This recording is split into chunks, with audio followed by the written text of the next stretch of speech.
সুরের মেয়ের সাজ দীক্ষা তো বাসি না, মায়া বাটি আলতা দিতাছে।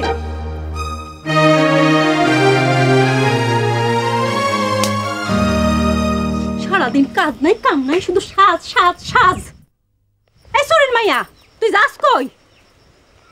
কি সাজনি মাইয়া আমার, যত সাজি সাজো কোনো লাভ নাই। পাত্রপক্ষ যখন জিজ্ঞাসা করবো বংশ কি, তখন বলতে হইব আমরা খুব উচ্চ বংশ, সুর বংশ।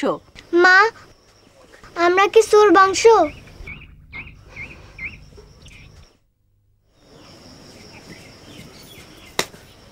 কি ভাত নষ্ট করছিস কেন?